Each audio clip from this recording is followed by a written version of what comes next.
सोमनाथ ने जब रुद्र से पेपर्स पर साइन करने को कहा तो रुद्र ने डेविल स्माइल करते हुए सोमनाथ की तरफ देखकर कहा, ससुर जी, अब तो मैं आपका जमाई बन गया हूं, तो अब तो घर आना जाना लगा ही रहेगा।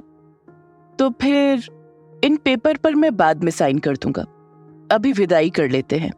ये सुनकर सोमनाथ राठौड़ बस दांत पीस कर रह गए, क्योंकि रुद्र उन पेपर पर अब भी साइन करने के लिए तैयार नहीं था। रुद्र और राठौर की कंपनी ने मिलकर एक साथ एक कॉन्ट्रैक्ट लिया था।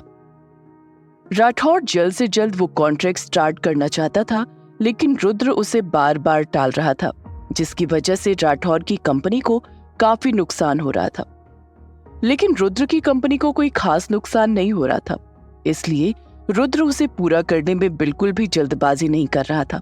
उस कॉन्ट्रैक्ट के चलते ही रुद्र ने सोमनाथ राठौर से उसकी बेटी का हाथ मांगा था, और अब शादी होने के बाद भी वो उस कॉन्ट्रैक्ट पर साइन करने के लिए तैयार नहीं था। और जब तक रुद्र के साइन नहीं होंगे तब तक वह कॉन्ट्रैक्ट स्टार्ट नहीं किया जा सकता। वहीं कॉन्ट्रैक्ट जितना लेट होगा, राठौर कंपनी को उतना ही नुकसान झेलना पड़ेगा।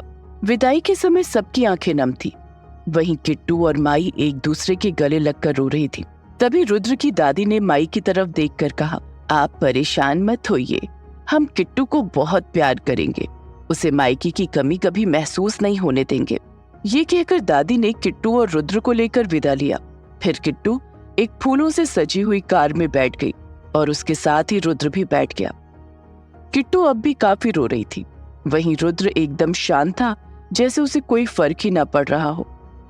गाड़ी थोड़ी दूर ही गई थी कि रुद्र ने ड्राइवर से कहा, गाड़ी रोको।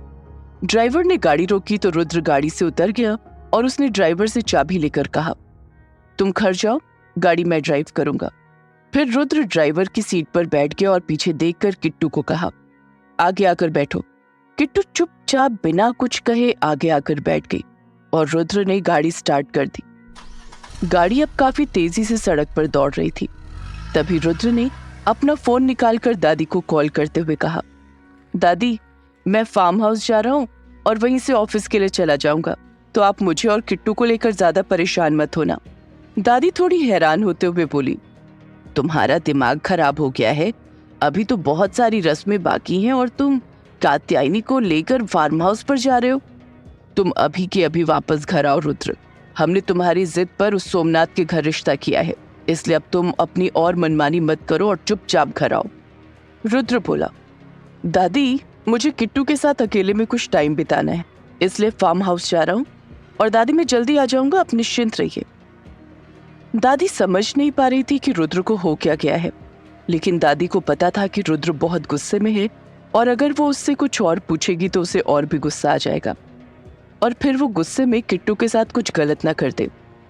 ये सोचकर दादी ने रुद्र से प्यार से कहा, ठीक है बेटा, तुम कह रहे हो तो मान लेते हैं, लेकिन वो बच्ची मासूम है, उस पर गुस्सा मत होना और उससे प्यार से बात करना। तू समझ रहा है ना रुद्र? रुद्र ने गुस्से में अपने मन में कहा, दादी, इस मासूम सी बच्ची के करीब जाने में मुझे कोई इंटरेस्ट भी नहीं है, बस एक हफ्ता और उसके बाद ही अपने बाप के घर वापस चली जाएगी।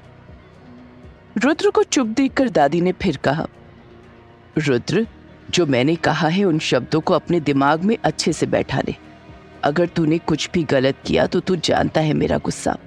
रुद्र बोला, हाँ दादी, ठीक है, मैं समझ गया, मैं अभी ड्राइव कर रहा हूँ तो अब मैं फोन रखता हूँ।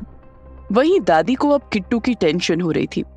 फिर दादी अपने मन में बोली, आखिर रुद्र चाहता क्या है? हे महादेव, मेरी किट्टू और रुद्र को हमेशा खुश रखना और किट्टू को हिम्मत देना कि वो मेरे रुद्र के गुस्से को संभाल सके। दादी अपने ही ख्यालों में थी कि तभी दिग्विजय सिंह सोफे पर बैठते हुए बोले, क्या हुआ चंद्रकला, अपने पोते को फोन पर डांट क्यों रही हो? दादी ने हल्के गुस्से में कहा, आपका वो नालायक पोता किट्टू को लेकर फार्म हाउस चला गया। दादाजी मुस्कुरा कर बोले, तो क्या हुआ चंद्रकला, नई नई शादी हुई है, साथ में समय बिताएंगे। दादी ने अपने दोनों हाथों को अपनी कमर पर रखकर दादाजी की तरफ देखते हुए कहा, संजय के पिताजी, मुझे पागल मत बनाइए, आप भी जानते हैं और मैं भी जानती हूँ कि रुद्र ने उस बच्ची से शादी क्यों की है। रुद्र ने सभी से झूठ बोला है कि उसे किट्टू से प्यार हो गया है। वो लड़की 18 साल की है और ये गधा 25 साल का। और फिर वो मिला कब किट्टू से, और कहाँ मिला? कब हुआ प्यार उसे किट्टू से? घर में या ऑफिस में? वो ऑफिस से सीधे घर आता है और घर से ऑफिस जाता है, और फिर वो कहीं जाता भी तो नहीं है। मैं जानती हूँ ये सब उसका एक झूठ है। हम कभी उस सोमनाथ के घर नहीं जाना चाहते थे, लेकिन इसकी वजह से हमें जाना पड़ा। दादाजी बोले, मैं भी जानता हूँ, लेकिन किट्टू से अच्छी लड़की रुद्र को मिल ही नहीं सकती थी। हो ना हो रुद्र के दिल में प्यार का एहसास हमारी किट्टू ही जगाएगी। करीब 2 घंटे गाड़ी चलाने के बाद रुद्र ने गाड़ी एक बहुत बड़े फार्म हाउस के सामने आकर रोकी। तभी एक वॉचमैन ने आकर गेट खोला और फिर रुद्र ने फार्म हाउस के अंदर अपनी गाड़ी को एंटर किया। रुद्र किट्टू को गाड़ी से उतारकर फार्म हाउस के अंदर लेकर आया। वो फार्म हाउस बहुत ही गंदा था, जैसे वहां बहुत दिनों से सफाई ही ना की गई हो।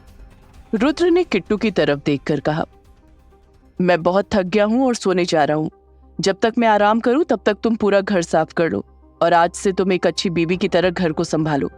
सारे घर को साफ करो, मेरा खाना बनाओ, मेरा ध्यान रखो। अब से तुम्हारा यही काम है। मैं जा रहा हूं तो तुम अपना काम शुरू करो। ये कहकर रुद्र वहां से चला गया। वहीं ये बात सुनकर किट्टू की आंखों में आंसू आ गए। किट्टू को कुछ भी समझ नहीं आ रहा था कि उसके साथ ये हो क्या रहा है। तभी किट्टू ने खुद को देखा और फिर पूरे घर को देखा, तो वो अंदर ही अंदर टूट गई।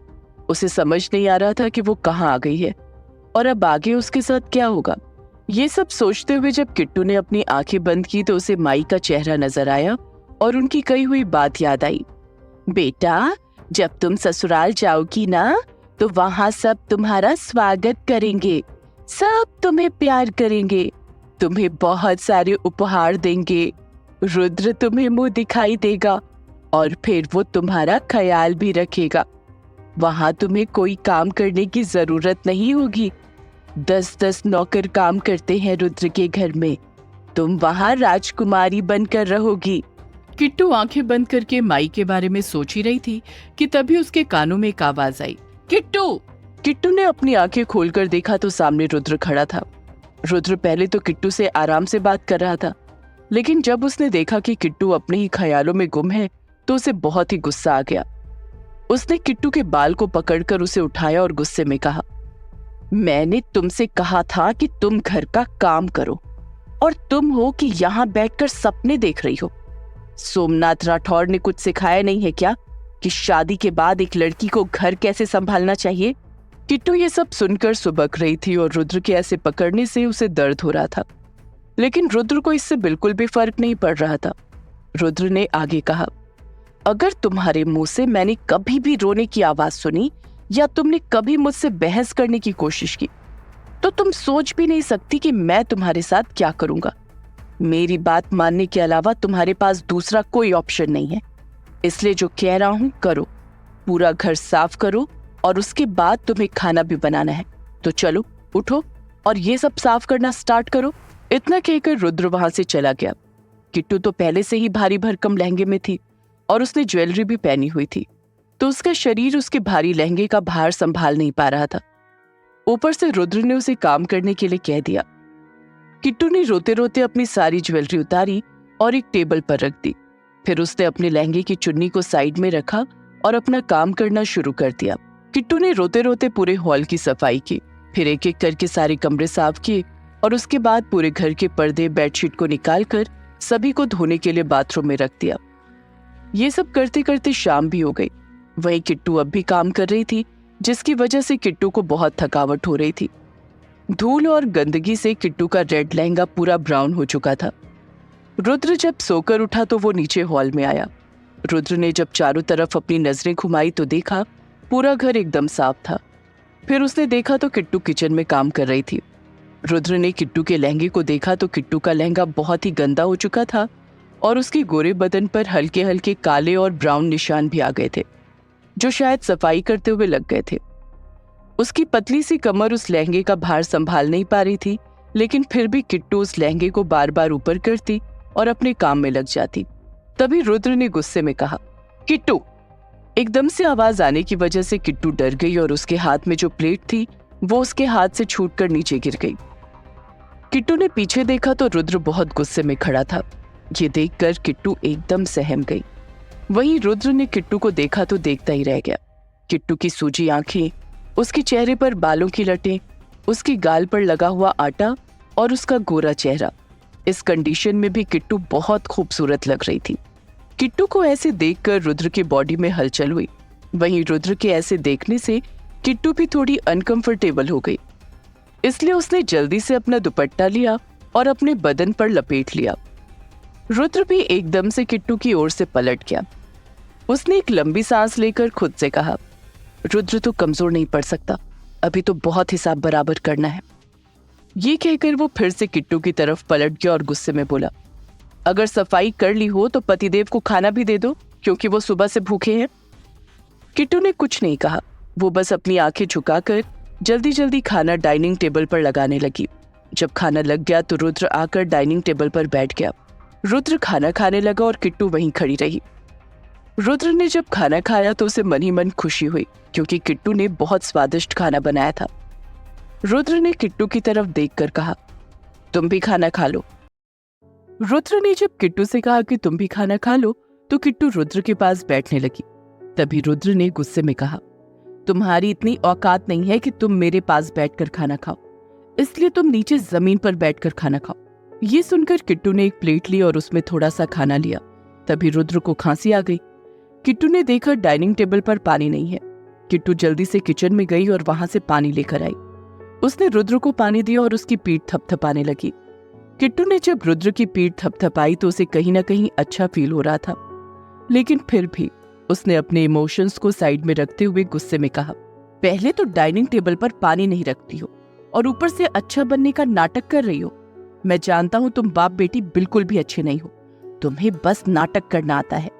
ये कहकर रुद्र ने किट्टू का हाथ पकड़कर उसे झटक दिया। किट्टू ने उदास होकर डाइनिंग टेबल से अपनी प्लेट उठाई और जाकर किचन की फर्श पर बैठकर खाना खाने लगी। किट्टू की आंखों से लगातार पानी बह रहा था और किट्टू बेमन से खाना खा रही थी। उसने 2 दिन से ठीक से कुछ भी नहीं खाया था। खाना खाने के बाद थकावट की वजह से किट्टू किचन के फर्श पर ही सो गई। फर्श काफी ठंडी थी, जिसकी वजह से किट्टू को ठंड लग रही थी, लेकिन थकावट होने की वजह से उसके अंदर इतनी हिम्मत नहीं थी कि वो बेडरूम तक जाए। रुद्र आज पूरा दिन सोया था, इसलिए उसे रात को नींद नहीं आ रही थी। वो हॉल में अपने मोबाइल को हाथ में लेकर चक्कर लगा रहा था, तभी उसके मन से आवाज आई, रुद्र एक बार किट्टू को देख तो ले कि वो कहाँ है। रुद्र ने पूरा घर देख लिया, लेकिन उसे किट्टू कहीं नहीं मिली। रुद्र ने लास्ट में किचन की तरफ देखा तो फर्श पर उसे हल्का सा लहंगा दिखाई दिया। रुद्र ना चाहते हुए भी भागता हुआ किट्टू के पास गया। उसने देखा तो किट्टू वहां ऑलमोस्ट बेहोश पड़ी थी। किट्टू को बहुत ठंड लग रही थी। रुद्र ने 1 सेकंड गवाए बिना किट्टू को गोद में उठा लिया और उसे लेकर बेडरूम में आ गया। रुद्र ने किट्टू को जल्दी से ब्लैंकेट से कवर किया और उसके मासूम से चेहरे को अपने हाथों में भरकर कहा, किट्टू मत सहो मेरा टॉर्चर, वापस चली जाओ अपने बाप के पास। मैं तुम्हें दर्द के सिवा कुछ नहीं दूंगा। जानता हूं इस सब में तुम्हारी गलती नहीं है, लेकिन तुम्हें तकलीफ होगी, तभी तुम्हारे बाप को भी तकलीफ होगी। चली जाओ मेरी जिंदगी से, तुम मुझे नहीं बदल सकती, क्योंकि मैं किसी भी हालत में सोमनाथ राठौर से बदला लेकर रहूंगा, और उसके लिए अगर मुझे तुम्हारी अच्छाई भी कुचलनी पड़े तो मैं वो भी कुचल दूंगा।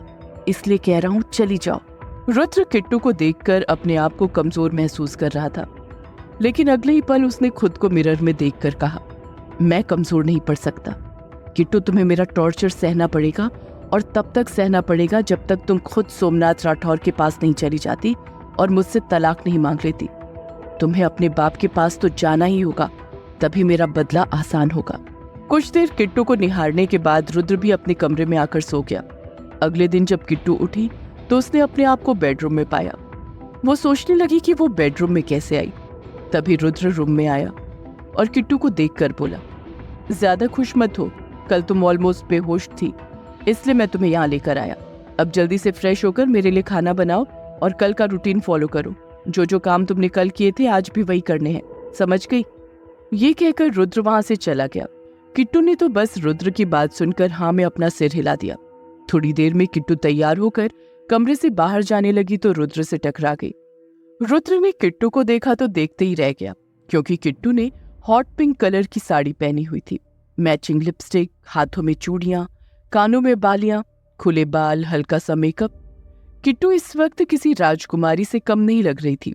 कोई भी उसे देखता तो बस देखता ही रह जाता। और कुछ ऐसा ही हाल रुद्र का भी था। उसकी नजर किट्टू से हट ही नहीं रही थी। कुछ ही देर में रुद्र अपने होश में आया और किट्टू की तरफ से पलट गया। रुद्र के चेहरे पर हल्की सी स्माइल आ गई थी, जिसे रुद्र कंट्रोल करने की कोशिश कर रहा था, पर फिर भी वो कंट्रोल नहीं कर पा रहा था। तभी उसने मन में कहा, ये सोमनाथ राठौर के पास जाने से पहले मुझे पागल करके जाएगी। पता नहीं मैं इस इनोसेंट लड़की को कब तक परेशान कर पाऊंगा। रुद्र को अपने इमोशंस कंट्रोल करने में बहुत टाइम लग रहा था, क्योंकि किट्टू बहुत ज्यादा सुंदर लग रही थी। किट्टू की खूबसूरती तो कब से रुद्र के दिल के दरवाजे पर खड़ी थी और उसके दिल के दरवाजे को खटखटा रही थी। बस रुद्र ही उसे अनदेखा कर रहा था। रुद्र ने अपने इमोशंस को सीक्रेटली हैंडल किया और पलटकर किट्टू की तरफ देखकर गुस्से से कहा, ये इतना सज धज कर क्या करने का इरादा है तुम्हारा? तुमने क्या सोचा कि तुम इतना सज धज कर मेरे सामने आओगी तो मैं पिघल जाऊंगा? अगर तुम ऐसा सोच रही हो तो उसे अपने दिमाग से निकाल दो, समझी? क्योंकि मैं तुम्हें देखकर बिल्कुल भी नहीं पिघलने वाला। अब जल्दी से सिंपल से कपड़े पहनो और अपने काम पर लग जाओ। और हाँ, आज के बाद ये मेकअप मत करना, लिपस्टिक तो बिल्कुल भी मत लगाना। रुद्र की बात सुनकर किट्टू ने हाँ में अपनी गर्दन हिला दी। किट्टू ने अपने कपड़े चेंज किए और फिर से अपने काम में लग गई। किट्टू ने फिर से घर का सारा काम किया, नाश्ता बनाया और फिर डाइनिंग टेबल पर नाश्ता लगा दिया। रुद्र खाना खाने के बाद जब ऑफिस जाने लगा तो उसने किट्टू को अपने पास बुलाकर कहा, मुझे मेरे शूज पहनाओ। किट्टू ने बिना किसी हेजिटेशन के रुद्र को उसके शूज पहना दिए। रुद्र ने किट्टू की तरफ देखकर कहा, आज के बाद मुझे कहना ना पड़े, जब भी मैं ऑफिस जाऊं और ऑफिस से आऊं तो तुम्हें मुझे शूज पहनाने और उतारने हैं। किट्टू ने हाँ में गर्दन हिला दी। उसके बाद रुद्र ऑफिस के लिए निकल गया। प्रताप इंडस्ट्री ऑफिस में निहाल ने नोटिस किया तो रुद्र के चेहरे पर हल्की हल्की स्माइल थी। ना चाहते हुए भी रुद्र की आंखों में किट्टू का खूबसूरत चेहरा घूम रहा था। निहाल ने रुद्र को देखकर कहा, क्या बात है, लगता है किट्टू भाभी की खूबसूरती का असर हो रहा है तुम पर।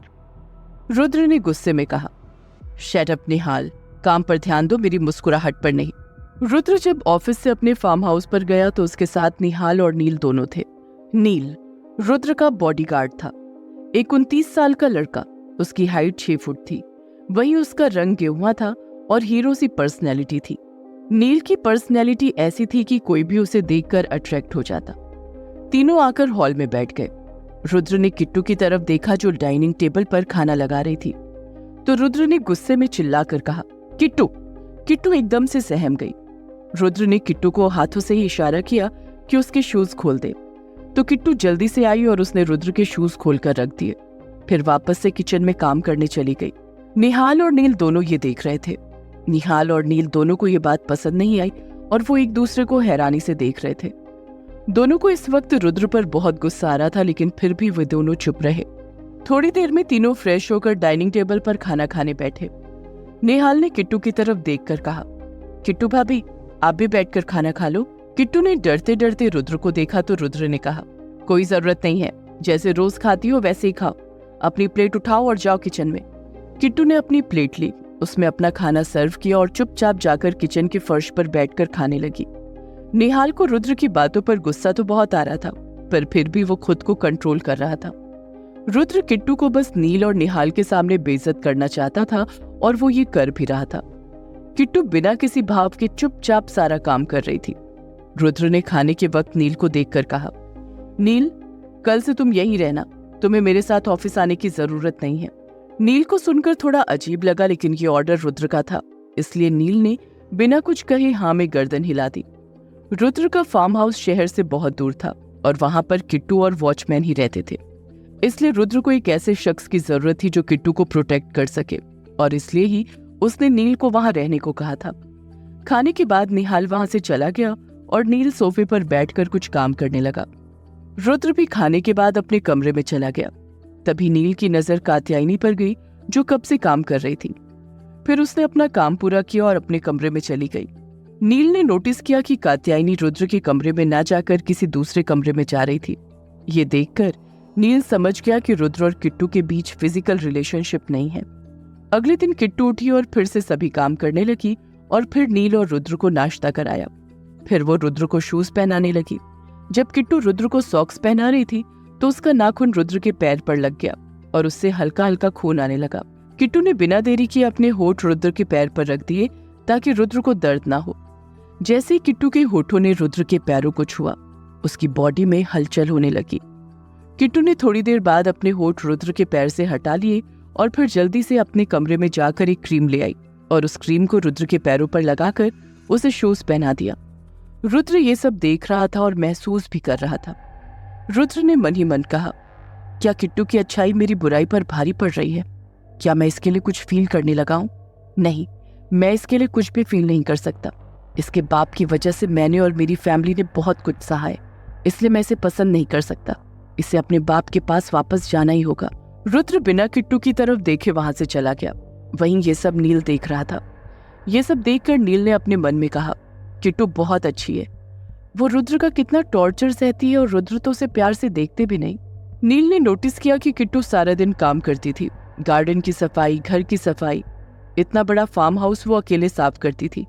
जहाँ 4 नौकर लगते थे वहां वो अकेले उस काम को करती थी। नील को किट्टू पर बहुत तरस आता था, पर वो कुछ कर नहीं सकता था। वो बस किट्टू को काम करते हुए देख सकता था। रुद्र ने नील से स्ट्रिक्टली कहा था कि वो किट्टू की हेल्प नहीं करेगा। चाहे वो मर रही हो या किसी परेशानी में हो, वो कभी भी किट्टू के करीब नहीं जाएगा और ना ही उसकी मदद करेगा। इसलिए नील किट्टू से ना ही बात करता था और ना ही उसकी कोई हेल्प करता था। और फिर देखते ही देखते पूरा 1 महीना बीत गया। किट्टू रुद्र का टॉर्चर कब तक सहेगी? क्या नील किट्टू की कोई मदद करेगा? जानने के लिए सुनते रहिए ये कहानी।